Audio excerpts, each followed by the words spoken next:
കൊല്ലത്ത് personal loan തരപ്പെടുത്തി നൽകാമെന്ന് പറഞ്ഞ് സമൂഹ മാധ്യമങ്ങളിലൂടെ തട്ടിപ്പ് നടത്തിയ പ്രതി പിടിയിൽ. തിരുവനന്തപുരം ശ്രീകാര്യം സ്വദേശി രഞ്ജിത്താണ് പിടിയിലായത്. പേഴ്സണൽ ലോൺ തരപ്പെടുത്തി തരാമെന്ന രീതിയിൽ സമൂഹ മാധ്യമങ്ങളിൽ പരസ്യം നൽകിയായിരുന്നു തട്ടിപ്പ്.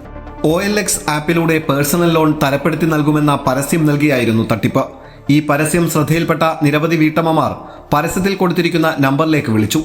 തുടർന്ന് ഇവരുടെ വിശ്വസ്തത നേടിയെടുത്ത പ്രതി ഇവരുടെ പക്കലുള്ള എല്ലാ രേഖകളും വാട്സപ്പ് മുഖേന വാങ്ങുകയും ചെയ്തു. പിന്നീട് ഇവരോട് കൊല്ലം പള്ളിമുക്കിൽ പ്രവർത്തിക്കുന്ന വിവിധ ഹോം അപ്ലയൻസസ് ഷോറൂമുകളിൽ എത്തിച്ചേരുവാൻ അറിയിക്കുകയായിരുന്നു. ഷോറൂമുകളിലെ ഫിനാൻസ് വിഭാഗം ആളുകൾ പിന്നീട് ഇവരെ കൊണ്ട് ഇലക്ട്രോണിക്സ് ഉൽപ്പന്നങ്ങൾ എടുപ്പിക്കുകയാണ് പതിവ്. വില കൂടിയ മൊബൈൽ ഫോൺ, AC, ഫ്രിഡ്ജ് തുടങ്ങിയ ഉപകരണങ്ങളാണ് ഇവരുടെ പേരിൽ വാങ്ങിച്ചിരുന്നത്. പേഴ്സണൽ ലോൺ ആവശ്യത്തിനായി എത്തിച്ചേർന്നവർ പർച്ചേസ് ലോൺ എന്ന തരത്തിലേക്ക് മാറിയതോടെ പരാതിക്കാർ വീണ്ടും പ്രതിയെ ബന്ധപ്പെട്ടു.